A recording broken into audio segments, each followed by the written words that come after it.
경남의 일자리 여건이 다른 지역에 비해서 좀 어렵다고 하는 건 조선업, 그리고 자동차, 기계, 이 제조업이 경남의 핵심적인 경제 주요한 부분을 차지하는데, 이 제조업의 핵심 산업들이 어려워지고 있으면서 계속 나빠지고 있는 그런 상황입니다.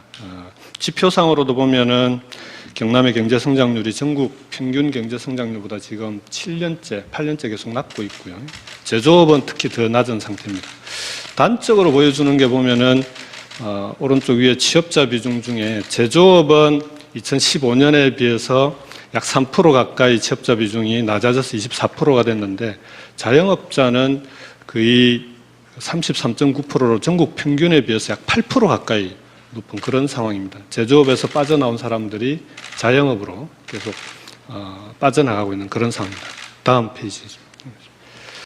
그래서 이런 경남의 상황에서 경남은 경남 경제를 활성화시키기 위한 세 가지 전략을, 첫 번째는 이 제조업을 살리지 않으면 답이 없다라고 해서 제조업 혁신을 최우선적으로 추진해 나가고 있습니다. 그 중에서도 스마트 공장을 통한 제조업, 중소제조업의 혁신, 그리고 스마트 공장을 묶은 스마트 산단, 그리고 스마트 시티, 그리고 농업 분야는 스마트 팜, 수산업에 가면 스마트 양식도 지금 진행을 하고 있습니다.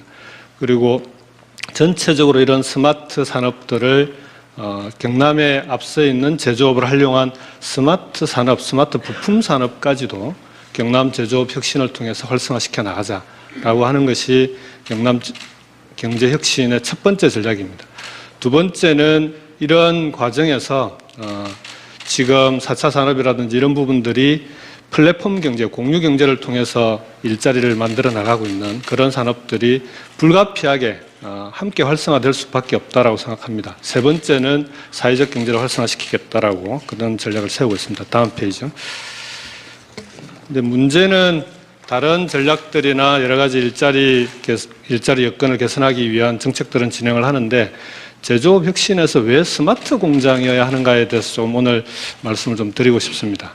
우선 스마트 공장으로 가고 있는 다른 나라들의 사례를 보더라도 독일의 인더스트리 4.0 플랫폼이라든지 미국의 제조업 르네상스, 중국의 자주창신, 일본도 마찬가지고 벌써 우리나라보다 한 7, 8년 앞서서 스마트 공장이 국가적으로 집중을 하고 있습니다. 스마트 공장을 그동안 우리나라도 산자부와 중기부 중심으로 스마트 공장을 지원을 해왔는데, 지원했던 스마트 공장들의 통계를 내보니까요, 우선은 불량률이 대폭 줄어듭니다. 그렇게 해서 전체적으로 경쟁력과 생산성이 올라가고, 당연히 원가 경쟁력이 생기니까 매출액이 올라갑니다. 근데 이제 스마트 공장을 추진하면서 제일 걱정을 했던 게, 이게 설비도 자동화되고 로봇 산업이 당연히 산업용 로봇이 투입되고 하면은 고용 문제는 어떻게 되냐, 고용이 주는 거 아니냐라는 걱정을 했는데, 중기부에서 조사한 2016년까지 스마트 공장으로 바뀐 업체들 2,800개 조사를 해보면 그 중에 잘 된 데도 있고 못 된 데도 있는데 전체적으로 고용은 2.2명이 느는 걸로 나왔습니다. 다음 페이지죠. 그래서 경남에 있는 경남의 지역에 스마트 공장으로 바뀐 기업들을 쭉 좀 방문을 해봤습니다.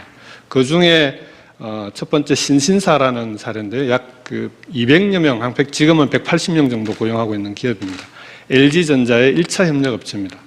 지금까지 약 27억을 투자해서 스마트 공장으로 바꿔왔고, 스마트 공장이 1단계, 2단계, 3단계, 고도화까지 크게 4단계가 있는데 1단계에서 2단계로 넘어가는, 전체적으로 보면은 우리나라의 스마트 공장 수준이 좀 늦기 때문에 2단계로만 가도 좀 빠른 편입니다.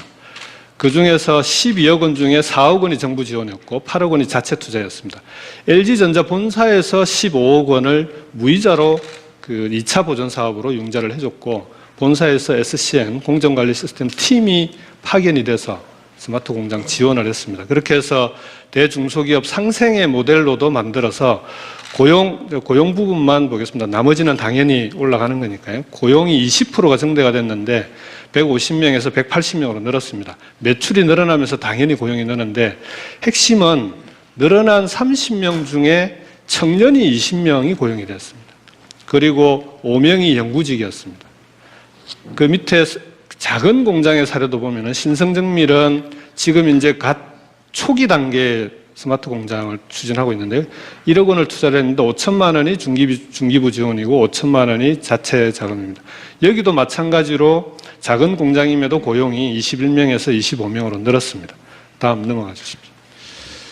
결국 스마트 공장이라고 하는 게 경남의 제조업이 전체 총 부가가치 생산액의 약 40%가 넘는 비중을 차지합니다. 고용만 보더라도 10인 이상의 그 제조업이 약 30만 명이 넘는, 그렇게 전체 제조업 40만 명 중에 80% 가까운 비중을 차지합니다. 이 제조업이 계속 경쟁력이 하락하는 이상에는 자영업도 살아나기가 어렵습니다. 그래서 제조업 일자리를 혁신하고 제조업을 혁신하고 제조업 일자리를 좋은 일자리로 만들어내야 거기서부터 다른 산업들도 함께 살아날 수 있는 거다라고 생각합니다.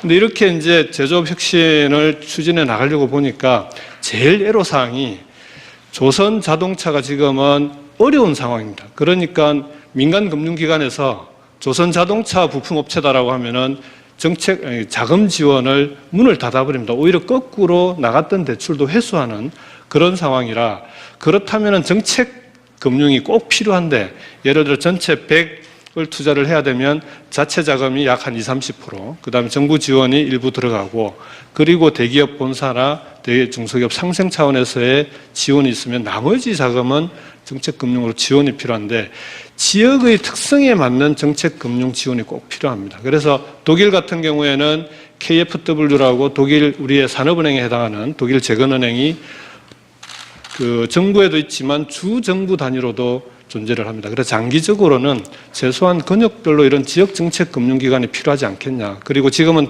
단기적으로는 신보나 기보, 지역 신보 같은 곳에 각 지역에서 집중하고 있는 일자리 대책, 경제 혁신 대책에 필요한 트랙을 별도로 만들어서 그쪽에 대한 지원이 집중될 수 있는 그런 지역의 정책 금융 체계를 좀 혁신해 주실 것을 정부에 간곡하게 건의를 드립니다.